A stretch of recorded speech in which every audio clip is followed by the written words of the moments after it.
98 AM. Now Radio. Ang susunod na programa ay maaaring maglaman ng mga pananaw at opinyon na hindi kinakailangang sumasalamin ng mga pananaw ng CBS. Up next on DWAD, si Jesus ang lahat sa lahat.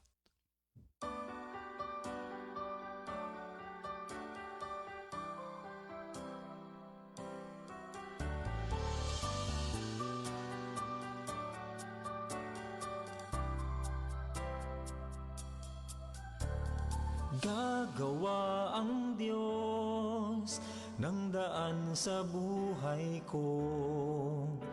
Pagkilos niya'y mahiwaga, sa'kin may layunin siya. Siya'y aking gabay, ang kasama't karamay. Pag-ibig niya't kalakasan, bawat araw man, siyang aking daan. Gagawa ang Diyos ng daan sa buhay ko. Pagkilos niya'y mahiwaga, sa'kin may layunin siya. Siya'y aking gabay, ang kasama't karamay. Pag-ibig niya't kalakasan, bawat araw man, siyang aking daan. Kahit sa ilang ako'y kanyang itatawid, disyerto man may ilog siyang hatid. Langit mawawala, ngunit di ang wika niya. Siya'y mayroong gagawin ngayon. Gagawa ang Diyos ng daan sa buhay ko. Pagkilos niya'y mahiwaga, sa'kin may layunin siya. Siya'y aking gabay, ang kasama't karamay. Pag-ibig niya kalakasan, bawat araw man, siyang aking daan. Pag-ibig niya't kalakasan, bawat araw man, siyang aking daan.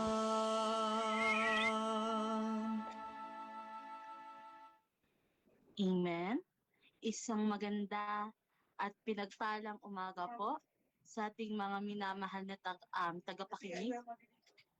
Nawa po lahat tayo ay handa na muli makinig ng panibagong mensahe na nais iparating sa atin ng ating Panginoon.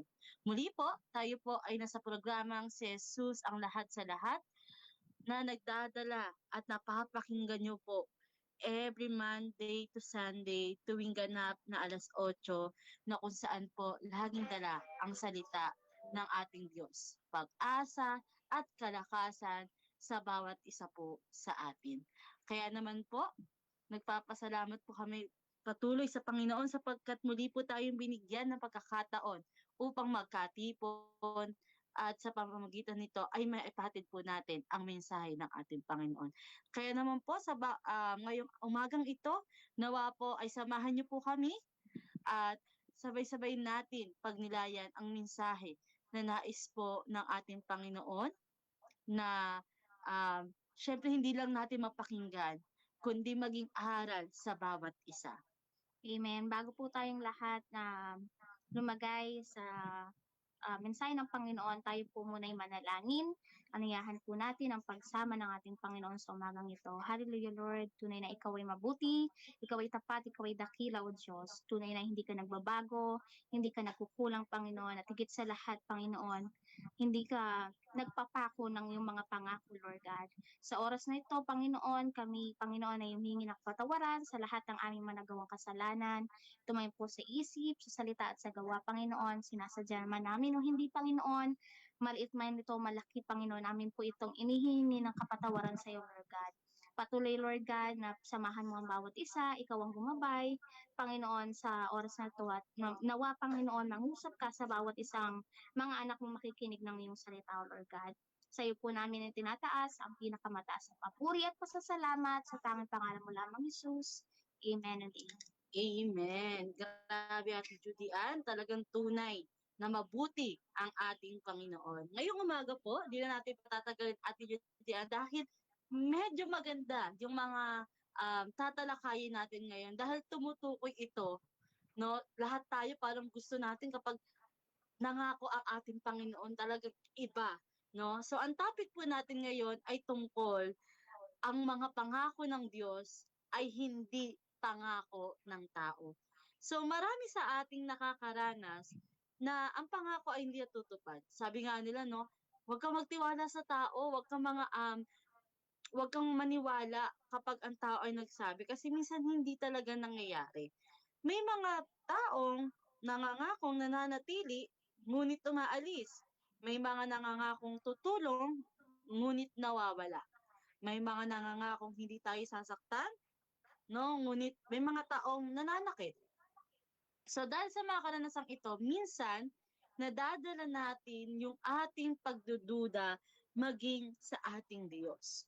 Ngunit mga kapatid, nais nating ipaalala ngayong umaga, ang Diyos ay hindi tao kapag siya'y nangangako at siya'y tumutupad. So ganun po, no, iikot, no, yung ating usapin. At nais po namin ngayong umaga ay hindi lang po, no, tayo nakikinig. Sana kung meron silang mga Biblia, kung meron silang mga notebook, pwede po kayo mag-take down notes, no, para mas maintindihan natin, no, hindi lang marinig kundi mas matandaan natin at maunawaan natin. Kasi ngayong umaga nito, no, iisa-isayin natin bakit sinasabi, no, na pag ang Panginoon ay nangako, hindi siya tulad ng isang tao. So sabi dito, ang katotohanan tungkol sa mga pangako ng Diyos. Simulan po natin, no, sa pagbabasa ng Bible. Sabi dito sa Joshua 21 verse 42. 45. Ay, 45, sorry. So, walang nagkukulang ni isa man sa lahat ng mabubuting bagay na sanilita ng Panginoon sa sambahayan ng Israel. Lahat ay nangyari. So, kung titignan nyo po yung verse na sinasabi dito, no, wala ni isa sa lahat na mga sinabi o sinalita ng Panginoon ang hindi nangyari. Sa inyo po ba, may sinabi na po ba ang Panginoon na hindi niya po pinangyari? May mga bagay na po ba kayo na parang sa tingin niyo, ito yung sinasabi ng Panginoon at nangyari talaga? No, napakaganda ng mensaheng ito. Sabi nga, sinabi ni Joshua na walang kahit isang pangako ang Diyos na nabigo. Hindi sinabi na karamihan ay natupad. Hindi sinabi na halos lahat. Ang sabi niya, lahat ay nangyari. So kung hihimayin po natin yung ating pinaka-main verse, no, never po ang Panginoon nagsalita o nagbigay sa atin ng kahit na anong pangungusap na hindi niya ipangyayari ang isang bagay. Amen, Ate Shaira. At naniniwala ako, Ate Shaira, na maganda tayong usapin na ito, Ate Shaira, dahil lahat tayo o marami sa atin na may pinangahawakang pangako ng ating Panginoon. Katulad na lang ako, Ate Shaira, nagtitiwala ako at naniniwala sa pangako ng Diyos sa Jeremiah 29:11 na walang masamang plano ang Panginoon para sa akin, para sa pamilya ko. Lahat ng plano ng Panginoon para sa amin ay ikabubuti namin. At sa tamang panahon, ibibigay yun ng Diyos. At ganoon sa mga kapatid din natin nakikinig dito, At alam ko rin ikaw, Ate Shaira, meron ka rin pangako ng Panginoon na pinangahawakan mo sa iyong buhay, na masasabi natin na itong mensahe na 'to maaaring magbigay motivation sa atin na mas lalo nating panghawakan yung mga pangakong pinangahawakan natin ngayon, dahil nga kaugnay sa title natin, kapag ang pangako ng Panginoon ay hindi ito katulad sa pangako ng tao na talaga namang may limitasyon, na hindi natutupad. Bagkus kung ang Panginoon ang nangako sa iyo, kapatid, panghawakan mo, mangyayari yan at ibibigay yan sa iyo ng Lord sa tamang panahon. So, ito ang malaking pagkakaiba ng pangako ng Diyos at pangako ng tao, Ate Shaira. Ang tao, katulad nga nasabi ko kanina, may limitasyon po, no? Minsan, gusto nating tuparin ang ating sinabi, ngunit hindi natin gawa dahil may mga bagay na wala po tayong kontrol. Ito kasi yung mahirap sa ating mga tao. Minsan, ang dali-dali sa ating magbitaw ng mga salita, no, sa ibang tao na ito, pinapangako ko sa iyo, ito, ganyan, ganyan. Pero kalaunan, dahil nga tayo ay tao lamang, may limitasyon or talagang hindi talaga natin magagawa, na pangako ko sa'yo, ibibigay ko ang buong mundo. Eh, hindi nangyari, Ate Shaira. So, question ka ngayon. Akala ko ba ibibigay mo sa akin, nangako ka sa akin, ibibigay mo sa akin ang buong mundo. O bakit ganito ang nararanasan natin ngayon? Hirap, no? Hikahos. So, ganun ang tao. May mga binibitawan po kasi tayong salita. Minsan, meron din tayong, alam mo yon, na sinasabi lang dahil gusto lang natin na sa emosyon na yun, nadadala tayo ng emosyon. Pero hindi talaga natin kayang ibigay o tuparin. Pero ang Panginoon, kapag nangako, ibig sabihin talagang mangyari, dahil ang kaibahan ng Diyos, siya ay makapangyarihan. Siya ang Diyos ng lumikha ng lahat. So kung ang Diyos ang lumikha ng lahat ng bagay, ano pa ang hindi kayang ibigay o tuparin ng ating Panginoon? Sabi po sa Bilang 23 verse 19, ang Diyos ay hindi tao upang magsinungaling, ni anak ng tao upang magsisi. Sinabi ba niya at hindi niya gagawin? Pinangako ba niya at hindi niya tutuparin? Mga kapatid, ang sinasabi lang po dito sa verse na ito, no? Kung sinabi niya, kung sinabi ng Panginoon, ito ay gagawin niya. Kung ipinangako niya, ito ay tutuparin niya. Kaya panghawakan po natin ito. Amen. Totoo yan, Ate Judy, ano? Kasi dito pa lang sa verse ng Joshua, no, na binasa natin, tapos dinagdagan ng verse ng Bilang, talagang masasabi natin iba kung paano mangako ang ating Panginoon. At lalo na ngayon sa panahon natin, no, maraming mga tao ang nabubuhay sa takot at pangamba. Maraming nagtatanong, may pag-asa pa ba ako? Makakayanan ko pa ba ang problemang ito? May magandang plano pa ba ang Diyos para sa akin? Ang sagot po, oo, sapagkat ang Diyos ay tapat sa sinasabi niya. No, minsan tayo nagkakaroon na tayo ng pagdududa no? Kaya nga sabi nila, kapag nandun tayo sa turning point natin na parang we are questioning God, parang kino-question na natin lahat ng ginagawa ng Panginoon, sabi bumalik daw tayo sa simula. No, basahin natin ulit yung Biblia, ano ba yung mga pangako ng Panginoon, kanino ba nangako si Lord, no? Kasi dun pa lang sa Bible, kung nababasa natin, madaming mga kwento sa Biblia na talaga namang lahat ng sinabi ng Panginoon sa kanila ay talaga namang nangyari, no? So, para mawala sa atin yung takot, yung pangamba, lalo na sa nangyayari sa mundo natin ngayon, Ate Judy, sobrang daming krimen, no? Iba't ibang mga pangyayari. Pero sabi nga natin, panghawakan lagi natin yung pangako sa atin ng ating Panginoon. Sabi dito sa Hebreo 13 verse 8, si Jesucristo ay siya rin ang kahapon, ngayon at magpakailanman. Ang ating Panginoon po ay hindi nagbabago. Ang kanyang pagmamahal noon ay pagmamahal pa rin niya ngayon. Ang kanyang kapangyarihan noon ay kapangyarihan pa rin niya ngayon. Ang kanyang pangako noon ay pangako pa rin niya ngayon. Kapatid, hindi porke tinupadan ng Panginoon sa ibang tao yung pangako na yun, hindi pwedeng mangyari sa iyo. No, laging mabuti ang plano sa atin ng Panginoon. Sabi nga, Maaaring iiba-iba lang tayo ng timeline, magkakaiba tayo ng right time kung kailan ibibigay sa atin ng Panginoon yung bawat pangako niya. Pero hindi ibig sabihin nun na porket ay nangyari na sa ibang tao, ay hindi ipangyayari sa'yo ng Panginoon. Amen. Always there is nothing impossible sa kayang gawin ng ating Panginoon. Dahil wala po bagay na mahirap sa ating Panginoon. Amen. Tsaka yung sinasabi dito, Ate Shaira, sa mundong ito, likas talaga yung pagbabago. So, iba na yung panahon ngayon sa panahon ngayon. Pero isa lang yung sinasabi kasi dito ang ating Panginoon kailanman hindi nagbago at hindi magbabago. No, siya ang kahapon natin ngayon at magpakailanman.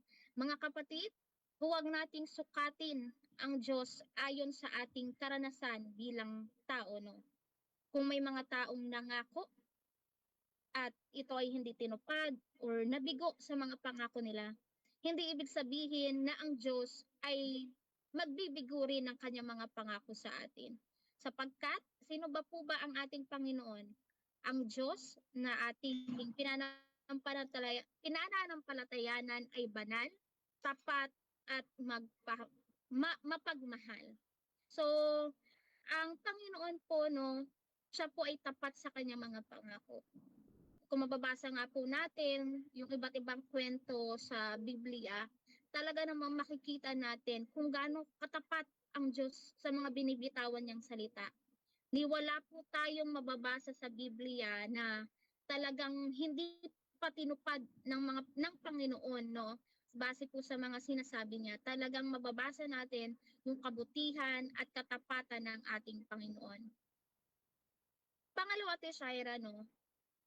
Dito natin masasagot ano bang klaseng pangako ang ibinibigay or pinangahawakan ng natin bilang tao.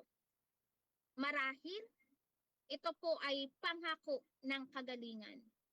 Ate Shaira, ano nga ba ang pangako ng kagalingan na pinangahawakan natin bilang tao? Alam mo, Ate Judy, and marami sa atin no, na nanampalataya at naniniwala sila, ay, papagalingin ako ng Diyos. Ay, alam ko na pagsubok lang itong pinagdadaanan kong sakit. Alam kong pagagalingin ako ng Panginoon. Pero minsan, Ate Judy, pag nandun na tayo na mismo yung nakakaranas ng sakit, tayo na yung mismo ang nakakaranas ng, alam mo yun, parang huling araw ko na ba to? Ito na ba yung aking katapusan? No? Doon natin masasabi na hindi pala ganun kadali. No? Masabi na kahit alam natin o kahit alam mo na may pangako ang Panginoon na pagagalingin ka niya, pero pag dumating ka dun sa point na minsan ikaw na yung dumaranas ng sakit, no? Nagsisimula na tayo magtanong, Lord, para sa akin ba to? Bakit itong pangakong to, sabi mo, papagalingin mo ako, bakit hindi mo pa ako pinapagaling? Bakit ako pa nananampalataya sa iyo, ako pa yung binigyan mo ng sakit. So, minsan, no, nawawala sa atin yung parang lakas o yung faith natin sa Panginoon, yung hold natin sa Panginoon na hindi alam ko papagalingin ako ng Panginoon kasi dumaranas ka ng pagsubok. Kasi pinaranas sa'yo ng Panginoon na magkaroon ng sakit. And sometimes, kapatid, no, yung pangako na kagalingan ng Panginoon, dapat panghawakan mo yun. Kahit binigyan ka o pinaranas sa'yo, no, para minsan pinaparanas sa atin na tayo subukin para po mas lalong tumatag, mas tumiwala tayo sa ating Panginoon. Kasi talagang totoo, iba kung paano mangako ang Panginoon. Hindi lang siya basta nagsabi na, ito pangako ko sa iyo. Ang Panginoon kasi gusto niya, bago niya maibigay sa iyo yung mga bagay na pinangako niya, gusto ng Panginoon meron tayong matutunan, gusto ng Panginoon ma-experience muna natin to, gusto ng Panginoon lumalim tayo sa Kanya, gusto ng Panginoon lumago tayo sa Kanya. At yung mga paraan na po yun, no, ay isa sa mga paraan para masabi ng Panginoon at maibigay sa atin ng Panginoon yung Kanyang pangako. Marahil, Ate Shaira, dito nasusukat yung talagang paghawak natin sa ng pangakong kagalingan ng Panginoon. Minsan kasi meron tayong mga mahal sa buhay o tayo mismo na nakaranas ng sakit, lalong-lalo na kung ito'y malubha. talagang pinapanalangin natin na, Lord, itong taong ito mahalaga to sa akin. Or ako mismo, Panginoon, kailangan ko ng kagalingan. Pero kasi kapag, syempre tayo ay tao, no? May ano lang talaga tayo, minsan lalo na kapag dinaranas mo yung sobra-sobrang sakit talaga, hindi talaga maiiwasan na tayo magduda, questionin natin ang plano ng Panginoon sa ating buhay. Lalong-lalo na kung makikita natin na talagang dumaranas ng hirap, yung hirap ng kalagayan, hirap ng sitwasyon, yung taong pinapanalangin natin ng kagalingan. At dito natin questionin ng pangako ng kagalingan ng Panginoon na, Lord, akala ko ba sa mga latay mo lahat ng sakit ay nagsigaling? Akala ko ba, Panginoon, kapag pinanalangin ko to sa iyo, ito ay gagaling? Pero parang hindi ko nararanasan ngayon, Lord, bagkus patuloy na paghihirap, patuloy na, alam mo yon, nagdaranas kami ng hirap dahil sa sakit. Siguro dito talaga matitest yung paghawak natin sa pangako ng Panginoon. Pero ano nga ba yung kailangan nating gawin, Ate Shaira, para patuloy nating panghawakan ang pangako ng Panginoon? Ayan, una dito sabi Ate Judy, babasahin ko lang yung verse ng 2 Corinto 5 verse 7. Sabi, sapagkat tayo'y lumalakad sa pamamagitan ng pananampalataya at hindi sa pamamagitan ng paningin. Marami sa atin, Ate Judy, ay, saka na ka maniniwala kapag nakita ko na. No, ito nga yung kasabihan natin, to see is to believe. Pero sa Kristiyanong pamumuhay, tayo bilang mga Kristiyano, baliktad po. No? Dapat believe first, then you will see. Ang pananampalataya ay hindi po nakabatay sa nakikita. Ito'y nakabatay sa katapatan ng ating Diyos. So kung tayo kapatid ay lagi tayong, ay, kailangan nakita ko muna bago ako maniwala. No? Pero iba po ang nais na ating Panginoon, maniwala ka at makikita mo. Minsan sinasabi natin, ay, kapag gumaling ako, saka ako maniniwala. Pero pag sinabi ng Diyos, manampalataya ka muna at makikita mo ang aking kaluwalhatian. Hindi nangangahulugan po na matatanggap natin agad ang gusto nating resulta. Ngunit ang pinaka nais sabihin sa atin ng Panginoon, ito'y maaaring tayo'y magtiwala na kumikilos ang Diyos kahit hindi pa natin ito nakikita. Iba po lagi ang Panginoon. Iba kung paano kumilos, iba kung paano gumalaw ang ating Panginoon. Kasi nga sabi nga, no, walang nakakabasa o walang kahit sino sa atin na malalaman natin ano ba yung plano ng Panginoon, ano ba yung nais ng Panginoon. Lagi po, no, iba kung paano kumilos ang ating Panginoon. Hindi lamang po sa buhay namin, kundi sa buhay ng bawat isa. Saka yung sinasabi ditong pangako ng kagalingan natin, Shaira, ito ba ay naka-specific lang sa literal na sakit, Ate Shaira?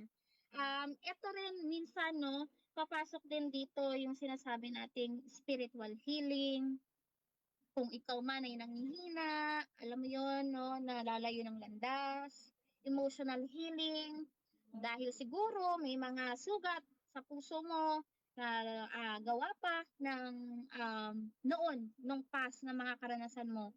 Mental healing, no, yung magkaroon ka ng kapayapaan, yung sinasabi nga nila na peace of mind, no, at iba pa. So hindi lang po ito naka-specific sa physical healing na sinasabi, o kapag tayo ay may mga sakit, sinabi ko nga, spiritual, emotional, mental, physical, panghawakan po natin ang pangakong kagalingan ng Panginoon. Sabi nga ni Ate Shaira, wag muna nating antayin na makita natin bago tayo maniwala.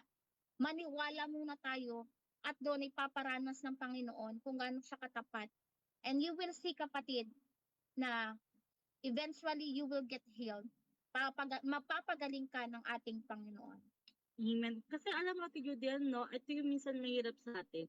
Even sabihin mo na tayo ay Kristiyano na. Pag dumaranas tayo na talagang meron tayong nararamdaman, hindi tayo okay, no? May sakit tayo, o meron tayong emotional problem, no?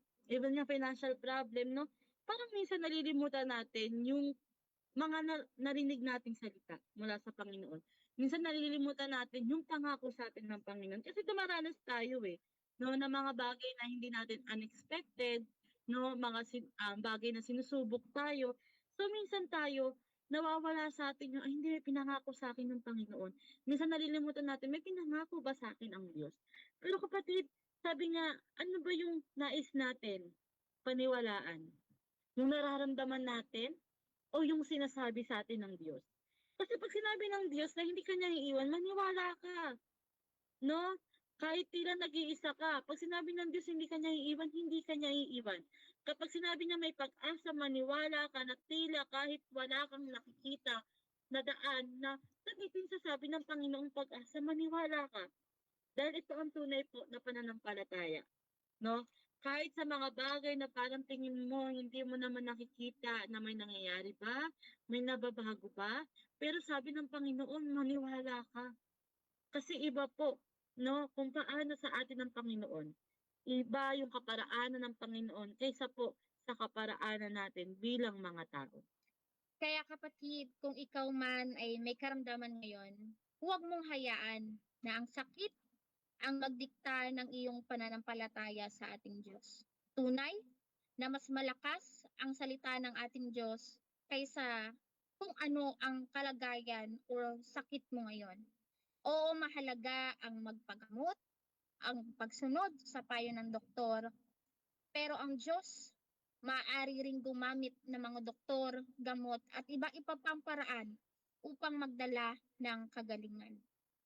Sabi, habang ginagawa natin ang ating mga bahagi, patuloy din tayong manalig sa Kanya. Kasi, Ate Shaira, totoo naman na hindi lang dapat tayo na sinasabi natin na, Lord, pagalingin mo ako. O, dapat meron din tayong maging action. Siyempre, kailangan mo rin uminom ng gamot, kapatid, para mas tuluyan kang gumaling. Kapag ang gamot, dinagdagan mo ng panalangin, mas mabisa. So, wala pong imposible sa ating Panginoon. Ayan, grabe ng Ate Judy Ann. Iba talaga kung paano mangako sa atin ng Panginoon. Meron pa, no? Pangatlong pangako ang ating Panginoon, Ate Judy Ann. Ito ay ang pangako ng pag-iingat. Ngayon naman, no, sabi nga, ang pangako ng pag-iingat ay isa sa mga mahalaga, no, na lagi natin sinasabi, di ba pag tayo nagdadasal, Ate Judy Ann, lalo na sa araw-araw, Lord, ingatan mo po ako, ingatan mo yung mga pamilya ko, yung mga taong nakapaligid sa akin. Lagi natin yung dasal sa Panginoon. Amen. Yung Lalo-lalo na Ate pag-iingat. Shaira, no, sa panahon ngayon. Yes. Isingit lang natin yung pangyayari talaga na talagang ano yung nagdadala sa ating mga puso at isipan ng pagkatakot, yung mga krimen na nangyayari ngayon, yung movie it rider na nagtatrabaho lang pero nalagay sa alanganin ng buhay. So, itong pangako ng pag-iingat ay talaga namang alam mo yun, makaka-relate tayo, Ate Shaira.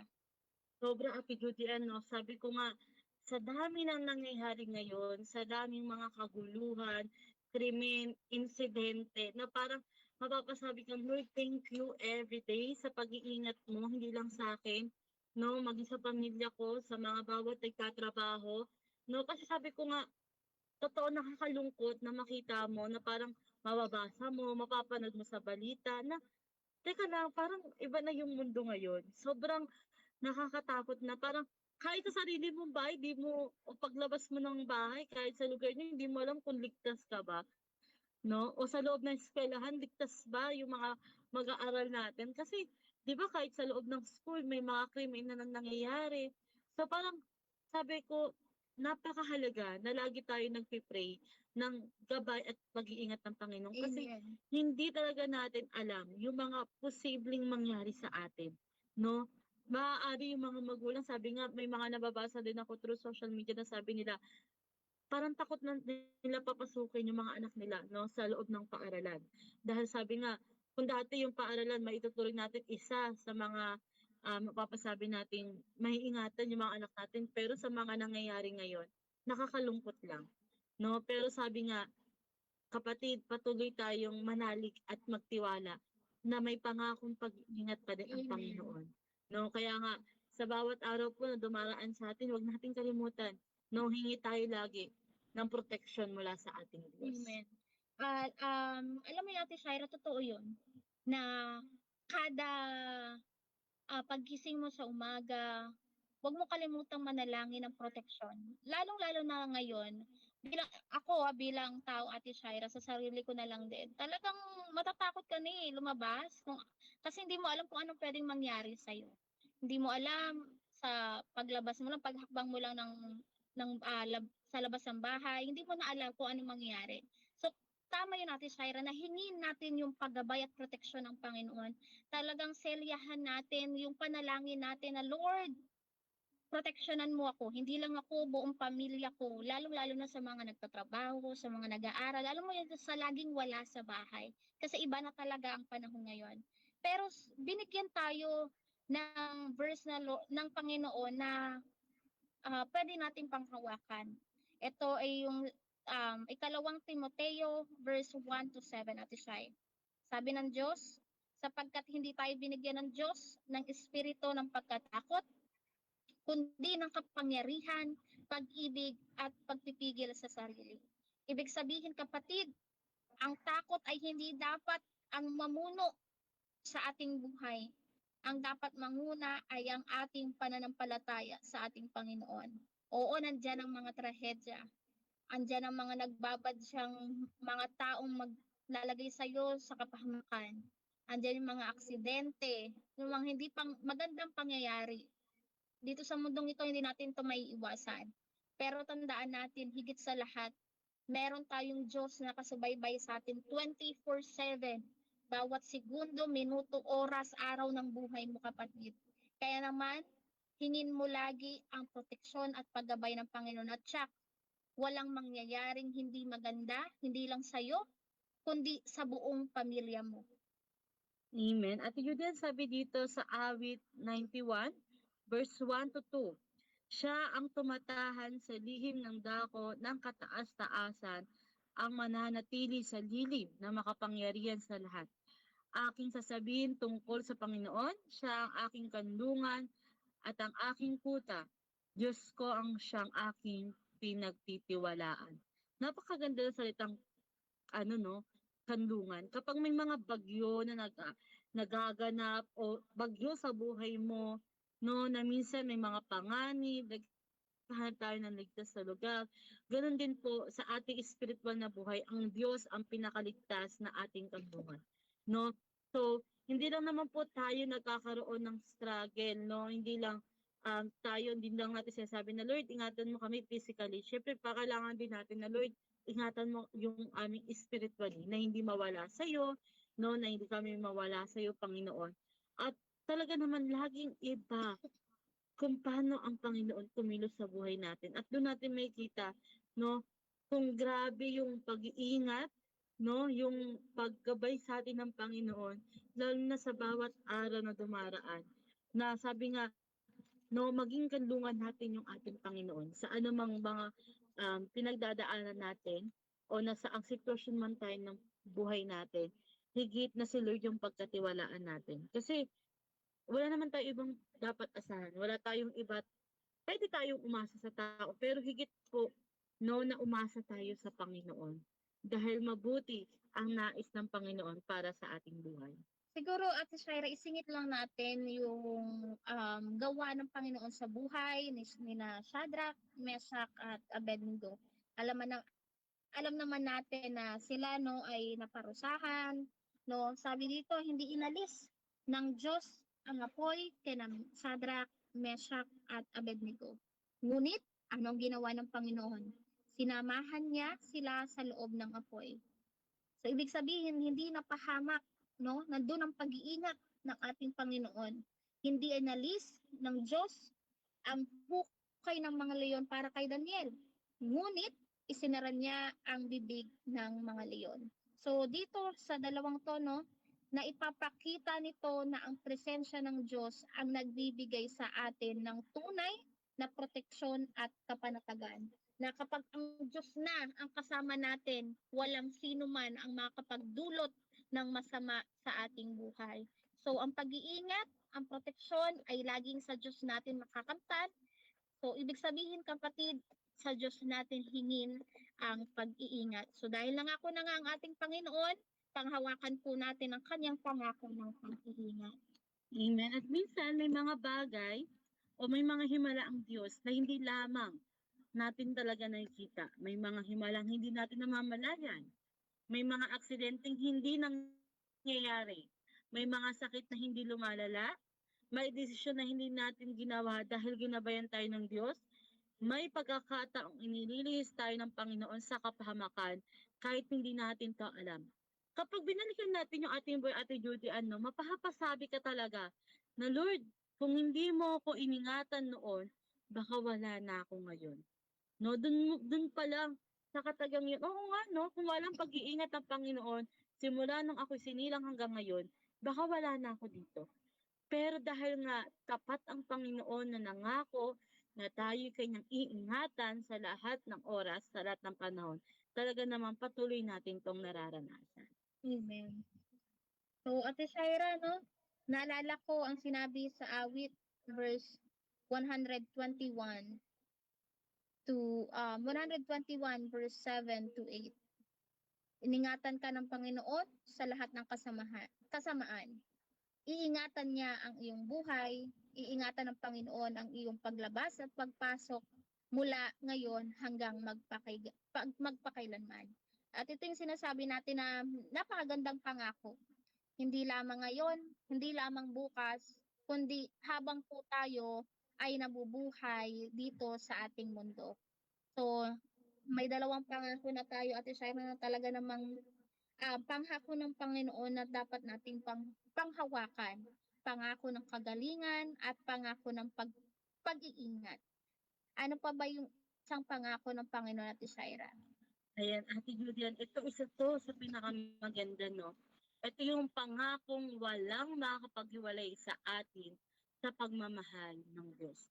Isa sa pinakamagandang pangako na matatagpuan natin sa book ng Romans 8 verse 38 to 39. Sinasabi rito, walang kamatayan, walang buhay, walang mga anghel, walang kapangyarihan, o walang kasalukuyang, walang hinaharap at walang anumang nilalang ang maaari pong makapagpahiwalay sa atin sa pag-ibig ng Diyos na nakay Kristo Jesus. Ano man po yung ating pinagdaraanan, hindi tayo iniwan ng Diyos. At laging pangako ng Panginoon, anumang bagay, no, o kahit ano man yan, wala pong kahit ano na pwede po makapagpahiwalay sa atin sa Panginoon. No, kaya nga po tayo bilang tayong mga tao, swerte na po natin, no? Na dahil iba po kung paano magmahal sa atin ng Panginoon. Sabi nga, Lord, hindi naman ako karapat dapat mahalin, hindi ako perpektong tao, pero napakabuti sa akin ng Panginoon. Kasi kahit tayo ay puno ng kasalanan, tayo ay makasalanan, pero yung pagmamahal lagi ng Panginoon ay patuloy pa rin nating nararanasan. Amen, Ate Shaira. Kaya kung may mga pagkakataon pakiramdam mo, kapatid, ikaw ay nag-iisa, alalahanin mo to.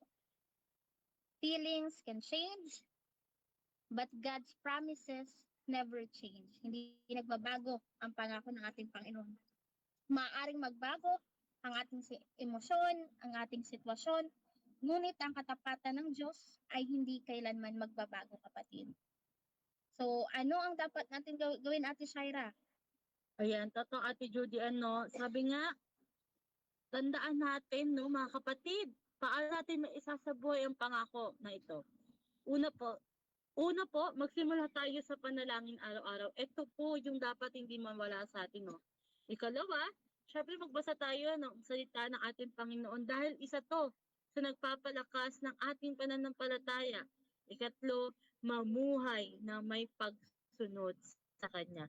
Kapag tayo po ay nananatili sa kanyang presensya, mas lalo nating mararanasan ang kanyang pagmamahal, ang kanyang pag-iingat at paggabay sa ating o sa bawat isa.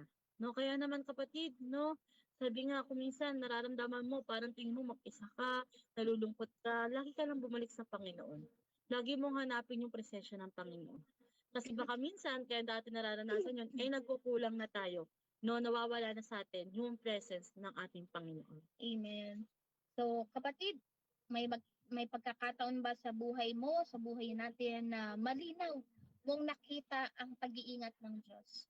Sa oras ng takot, sino ang una mong tinatakbuhan? Ang iyong sariling kakayahan ba? O una kang tumatakbo para sa ating Panginoon? Handa ka bang ipagkatiwala ang iyong kinabukasan sa Panginoon?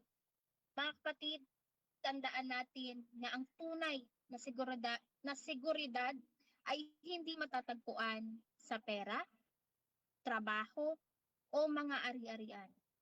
Ang tunay na seguridad ay matatagpuan lamang po natin, walang iba kundi sa piling ng ating Panginoon. Amen, Ate Judy Ann. No, talaga naman grabe. No, yung mga pangako ng Panginoon, talagang masabi mo, hindi to pangako lang ng tao eh. Kasi kung tao lang, baka di natin magawa lahat ng pangako to. Talagang masabi mong iba kung paano mangako ang Panginoon. Amen. Ate Judy, may isa pa tayong magandang pangako na galing sa Panginoon. Ito ang pangako nagbibigay ng pag-asa sa bawat isa at sa bawat nananampalataya, ang pangako ng provision o paglalaan. No? So matapos po natin pag-usapan ang tungkol sa kagalingan, pag-iingat, no, pangako walang makapag-iwalay sa atin sa Panginoon, no? Ang pangako ng provision o paglaan ay isa po na talaga naman masasabi natin iba kung paano ang Panginoon, yung provision lagi ng Panginoon sa atin na nararanasan natin. Na parang, Lord, hindi ko naman to deserve, pero pinaparanas mo sa akin. Iba kung paano maglaan ng Panginoon eh. No, pag sinabi ng Lord, anak, para sa yan, para sa yan. Kahit minsan nasasabi natin, Lord, hindi ko to deserve, pero it's more than. No, sabi nga nila, more than pa yun sa mga pinag-pray nila. And that's we call God provision. Kasi iba talaga ang Panginoon. Kahit minsan yung mga unexpected natin na parang, Lord, ito lang yung gusto ko. Pero kaya pala minsan matagal dumating, no, yung mga pinag-pray natin because God's give us a better, higit pa dun sa mga pinagdasal natin, yung kayang ibigay sa atin ng Panginoon. Ito kasing pangako ng provision ng ating Panginoon or paglalaan ng ating Panginoon, no, talaga namang napapanahon. Kasi sino nga ba naman ang taong hindi namumroblema sa pera, sa paghahanap ng trabaho, sa makakain, sa mga matrikula ng mga anak nila, pambayad sa bahay, higit sa lahat, sa pambayad sa Meralco, Ate Shaira, na talaga naman pataas ang pataas. At syempre, pambayad or panggastos sa pang-araw-araw na pangangailangan. Hindi natin maikakaila na mahirap talaga ang buhay na ginagalawan natin ngayon. Habang tumataas ang mga presyo ng mga bilihin, tila mas lumalaki rin ang ating mga alalahanin. Kaya yung mga nanay dyan talaga naman nai-stress. Ngunit, sabi kapatid, sa gitna ng lahat ng ito, may pangako ang Diyos na hindi kailanman nagbabago. Kaya naman basahin po natin ang verse sa Filipos 4 verse 19. At pupunan ng aking Diyos ang bawat kailangan nyo ayon sa kanyang kayamanan at sa kaluwalhatian kay Hesukristo. Napakalinaw ng sinasabi, no, sa talatang ito. Hindi sinabi ng Diyos na maaring tugunan niya ang ating pangangailangan. Ang sabi niya ay pupunan niya ang ating mga kailangan. Kaya naman kapatid, kung namumroblema ka man ng sa saing, alam mo, iluluto mamayang tanghalian, mamayang gabihan, panghawakan mo na pupunan ng ating Panginoon ang iyong pangangailangan. Magpo-provide ang ating Panginoon sapagkat ang pangako niya ay siya ay naglalaan sa lahat ng bagay. Amen. Napakagaan sa pakiramdam, Ate Judy, na malaman, bago pa man tayo humingi, ano na ng Diyos yung ating pangangailangan. Sabi nga dito sa book ng Mateo 6 verse 8, sapagkat nalalaman ng inyong Ama ang inyong mga kailangan bago pa man ninyo o bago pa man kayo humingi sa Kanya. Isipin natin, no, kung yung Ama natin sa langit ay alam ang ating pangangailangan, bakit tayo labis na nag-aalala? Hindi ba't mas kilala niya tayo kaysa sa pagkakilala natin sa Kanya o sa ating sarili? No, minsan may mga tao talaga, okay, tayo din naman, Ate Judy. Yung worries talaga, ayan yung minsan mahirap mawala sa tao. Talaga nag-worry tayo, paano na yung bukas, ano kaya itong gagawin ko, paano na yung bayarin ko. No, pero sabi nga kapatid, laging pinapaalala sa atin ng Panginoon. Bago pa tayo laging humingi, alam na ng Panginoon kung ano yung ating mga kailangan. Minsan kasi alam mo Ate Shaira, ang gusto natin, tayong mga tao, ito talaga yung likas sa atin sagutin agad ng Panginoon ang ating mga panalangin. Gusto natin laging instant yung sagot ng ating Panginoon. Kaya kapag hindi natin agad natanggap ang hinihingi natin sa Kanya, iniisip natin agad na kinalimutan na yata ako ng Panginoon or hindi ako malakas kay Lord, hindi niya tinutupad, hindi niya sinasagot yung mga panalangin ko. Pero ang totoo kapatid, may tamang panahon lagi ang Panginoon sa pagsagot, sa pagtugon sa ating mga panalangin. Sabi sa Ecclesiastes 3 verse 11, ginawa niyang maganda ang bawat bagay sa kanyang kapanahunan. Hindi nahuhuli ang ating Diyos. Hindi rin siya nauuna, laging tama ang kanyang oras. Kaya naman kapatid, isipin natin na kung may panalangin tayo na hindi pa sinasagot ni Lord or wala pang answer ang Lord, ibig sabihin hindi pa ito ang tamang panahon. Pag-antay ka baka bukas ng alawa, sa susunod na linggo, sunod na buwan, o sa susunod na taon, baka doon ibibigay ng ating Panginoon. Amen, Ate Julian. At tandaan din natin, no, ang pangangailangan, syempre ay hindi lang kagustuhan. No, tandaan natin, lagi magkaiba po yung kailangan natin sa gusto natin. Kaya nga dapat alam natin kung ano lang yung needs natin at hindi yung wants natin. Sabi naman, inaalam naman ni Lord, no, yung mga wants natin. Pero kasi, mas sinuunang i-provide ng Panginoon kung ano yung mga kailangan talaga natin. At isa sa magandang paalala ni Jesus ay matatagpuan po natin, no? Sa Mateo 6 verse 25 to 26, huwag kayong mabalisa tungkol sa inyong buhay. Masdan ninyo ang mga ibon sa himpapawid. Hindi sila nag-aasik ni nag-aani, ngunit pinapakain sila ng inyong ama sa langit. Oo nga, no? Napakagandang ilustrasyon. Kung paano mas isip, paano kaya kumakain ng mga ibon na to? No? Paano kaya sila nabubusog? Paano kaya sila, saan kaya yung kanilang tahanan? No? Doon may kitang inaalagaan sila ng Diyos. No? Kung paano tayo alagaan ng Panginoon, ganun din sila alagaan ng ating Diyos. At talaga naman may kita natin na talagang iba lagi ang Panginoon maglaan para sa bawat isa. Amen. Alam mo Ate Shaira, karugtong ng Mateo 6 verse 33, yung sinasabi sa Mateo 6, Ecclesiastes 3 verse 11 na may kapanahunan ang lahat ng bagay. Kasi sabi sa Mateo 6 verse 33, ngunit hanapin muna ninyo ang kaharian ng Diyos at kanyang katwiran at lahat ng mga bagay na ito ay idaragdag niya sa inyo. So, alamin muna natin ano ba nga ba yung mga priority natin. Hindi unahin ang kayamanan, hindi unahin ang sariling kagustuhan, kundi unahin ang Diyos. At ibig sabihin, kapatid, kapag inuna mo ang Diyos, so nandun yung kasagutan na idaragdag ng Panginoon yung mga bagay na gusto natin na mangyari sa ating buhay. Kapag ang Diyos ang ating inuna, siya ang bahal maglaan ng ating pangangailangan. So dapat kapatid, alamin natin ano nga ba yung mga priority. Baka kasi ang panalangin mo agad kay Lord na, Lord, gusto ko ng ganito. Meron ka pa naman ng pinapanalangin mo kapatid. So, ibig sabihin, hindi pa yun yung kailangan na kailangan. Kagustuhan mo pa lang yun. So, parang ano yun natin, Shire, i-prioritize mo kung ano ba yung needs mo talaga at kung ano ba yung wants mo lang. Totoo yun, Ate Judy. At pagtingin mo minsan para kang nagdududa sa mga kayang gawin ng Panginoon sa buhay mo. O parang, nagdadaan ba talaga sa akin ang Panginoon? May nilaan ba si Lord para sa akin?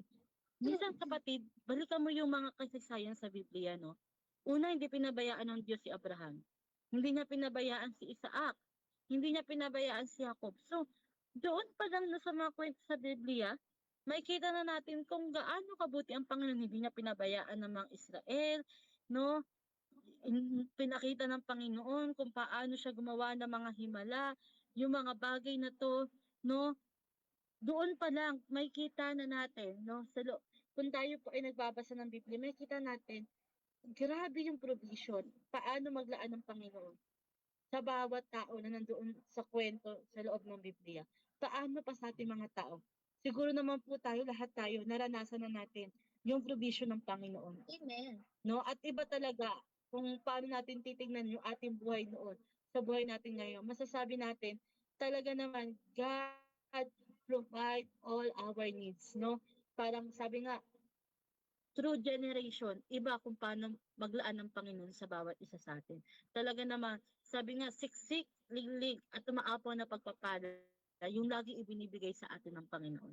At saka hindi ka ba nagtataka, kapatid? Ito naranasan ko to, Mari, naranasan mo din natin, Syra, at naranasan na din ng mga ating tagapakinig. Problema ka pa lang sa kung anong sasaingin, sa anong ulamin mo mamayang tanghali. Pero nandun yung kasagutan agad. Andun agad yung provision ng Panginoon. Kasi maya-maya may kakatok sa inyo, magbibigay ng champurado, magbibigay ng ulam, may handaan pala sa kabilang bahay, na doon sa, alam mo yung ano ba to, simpleng bagay na yun, makikita mo yung pangakong provision ni Lord, pangakong paglalaan ng Panginoon. Kasi hindi ka nahahayaan yung mga problema, hindi ka na nahahayaan ang problema kung saan mo kukunin yung perang pambili ng bigas, pambili ng ulam. Kasi dun sa ulam, dun sa pagkain binigay ng kapitbahay mo, may paglalaan agad para sa kakainin mo ng araw na iyon. So doon pa lang, matitest mo talaga na ang Diyos ang pangako niyang provision ay talaga namang hindi nabibigo at hindi talaga napapako. Amen. At talaga namang iba, no, kung paano ang Panginoon. Sabi nga, gratitude open our eyes to see God's daily provision. Mga kapatid, no, tanungin natin yung ating sarili ngayon. Ano ba yung mga pinakamalaking alalahanin natin ngayon? Financial ba? No, may pangangailangan ba yung ating mga pamilya? May pinapanalangin ba tayong trabaho? Ibigay po natin sa Panginoon. Hindi niya ipinangakong magiging madali ang buhay, ngunit ipinapangako niyang sasamahan ka at hindi ka niya pababayaan. So tayo, kung may mga bagay tayo na parang may nais tayong makuha, may mga nais tayong ipanalangin sa Panginoon, lumilapit sa Panginoon. Sabi niya, para tayong batang makulit na paulit-ulit sa Panginoon. Okay lang yun, mas gusto ng Panginoon yun, no? Na kinukulit natin siya. Kasi doon nakikita ng Panginoon na itong taong to, iba yung tiwala sa akin. Talagang hindi niya ako tinitigilan. Kasi may gusto kong makuha at alam mo na ibibigay sa iyo ng Panginoon yun. Higit na magtiwala ka sa Panginoon. Sabi nga, no, magtiwala ka na sa, wag ka na magtiwala sa lahat, pero higit na magtiwala ka sa Panginoon. No, kasi nga, sa tao tayo, maaari tayong mabigo, pero ang Panginoon po, sino ba dito sa inyo ang binigo na ng Panginoon? Di ba wala pa naman? Kasi never tayong binibigo ng Panginoon. Laging, minsan nga, higit at talaga naman, no, yung pag nangako ang Panginoon, higit pa dun sa mga bagay na hiniling natin ang ibinibigay ng Panginoon. At sa puntong ito, kapatid, sa lahat ng pangako ng Panginoon na sinabi, diniscuss natin, alin ba dito ang pangakong pinangahawakan mo ngayon? Ang pangako ba ng pagpapatawad, kagalingan, pag-iingat, paglalaan? Tandaan po natin, kapatid, na sa lahat ng pangakong ito, itong lahat ng pangakong ito ng Panginoon, kailanman hindi niya tayo bibigyan dito sa mga pangako niya. Tunay na pinapakita at pinatutunayan ng ating Panginoon na siya ang Diyos na tapat sa kanyang lahat ng salita at pangako. Hindi siya tulad ng tao na maaring makalimot o mabigo ka niya sa mga pangakong pinangahawakan mo.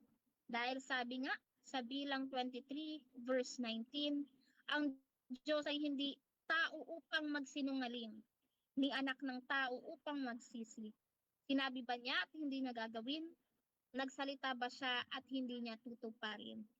So wag po natin i-compare ang pangako ng Panginoon sa pangako ng tao, kapatid. Amen, Ate Yudian. At bago tayo tuluyang magtapos na, nais po namin iwan sa inyong mga puso. Ano ba yung mga tanong na parang tingin natin ay kailangan natin ng talagang matibay na pananalig at pagtiwala sa pangako ng Panginoon.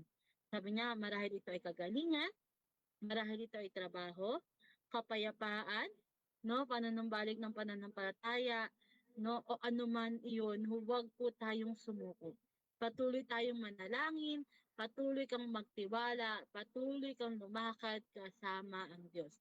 Kahit sa mga bagay na parang tingin natin ay posible, no, patuloy tayong magtiwala sa Panginoon. Kasi iba po ang nangako sa atin. Hindi po Amen. siya tao, no, hindi lang siya kaibigan, no, hindi lang siya magulang, kundi siya ang Diyos na makapangyarihan na lahat ng bagay ay kayang pangyarihin ng ating Panginoon. Kaya kapatid, kung hanggang ngayon ay nagdududa ka pa din, no, o meron ka pa ring alinlangan, no, patuloy ka pa rin bumalik sa mga salita ng Panginoon, sa kanyang mga pangako.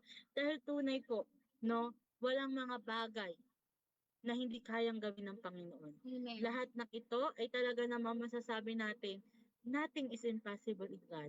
Kaya naman sa anumang sitwasyon na nararanasan natin ngayon o nararanasan mo ngayon, no, anumang mga kakulangan ang meron ka ngayon o mga problemang kinakaharap, tandaan natin, Diyos na makapangyarihan ang nangako sa atin. Kaya naman, sana po ngayong umagang ito ay hindi lang tayo nakinig, kundi merong mga nagrema o mga naiwan sa atin na talaga naman masasabi natin, ay, ito yung mensahe para sa akin ng Panginoon. Kasi gusto po namin, no, na parang hindi lang tayo nakaupo, nakikinig, kundi meron din tumatatak sa atin. Dahil doon po natin nakikita na talaga naman iba kung paano ang Panginoon nangako sa ating buhay. Amen. Kaya kapatid, inuulit po natin na kung may pangako ka ng Panginoon na pinangahawakan ngayon, panghawakan mo kapatid. Huwag kang manghinawa sa paghawak sa pangakong iyan. Bagkus sa narinig mo sa mensaheng nito ngayong umaga, mas lalong lumalim yung pananampalataya mo na sa tamang panahon ipagkakaloob ng Diyos yung mga inaantay mong prayer na pending pa sa ating Panginoon. Sabi nga may tamang kapanahunan, kung ano mang pangako yan ng Panginoon na pinangahawakan mo, sa tamang panahon ipagkakaloob ng ating Diyos. Muli, salamat po sa pagsama sa amin ng isang oras sa pagtalakay ng mensahe na gustong ipabatid ng Panginoon ngayong umaga. Amen. At tandaan natin mga kapatid, na God is always faithful. No, His promises never fail because His character never change. No, tandaan natin, patuloy na tapat ng Panginoon at kahit kailan ay hindi nagbabago ang Diyos. Kaya naman po, no, nawa ngayong umagang ito, hindi lang tayo, no, nabubusog physically, mas importante, mabusog din po tayo spiritually.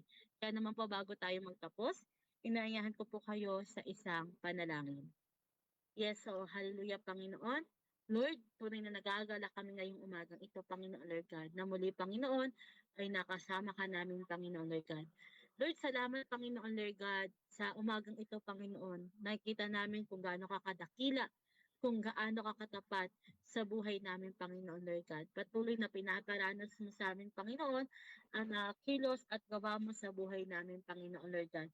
Na talaga naman masasabi namin, iba ang Panginoon namin na nagtitiwala, na pinagkakatiwalaan namin ang aming buhay. Salamat Panginoon Lord God sa patuloy Panginoon na mga pangako mo na iyong tinutupad sa amin Panginoon Lord God. Salamat Panginoon na patuloy mo kaming ginagabayan. Patuloy mo kaming iniingatan Panginoon Lord God. Your provision upon provision Panginoon Lord God ang pinaparanas mo sa amin Panginoon Lord God. Nawa Panginoon, ang bawat isa na nakinig ngayong umagang ito Panginoon Lord God ay Lord, hindi lang nila narinig Panginoon, kundi Lord, tumimo sa mga puso ng bawat isa. At patuloy kami Panginoon na sa iyo mong tiwala Panginoon Lord God. Patuloy kami nagagalak, patuloy kaming nagpupuri ang aming mga puso sa iyo Panginoon Lord God. Salamat Panginoon.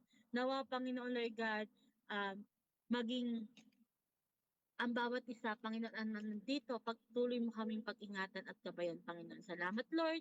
Tanging sa iyo ang aming papuri, pasasalamat, pagdadakila sa tanging pangalan mo lang, Jesus.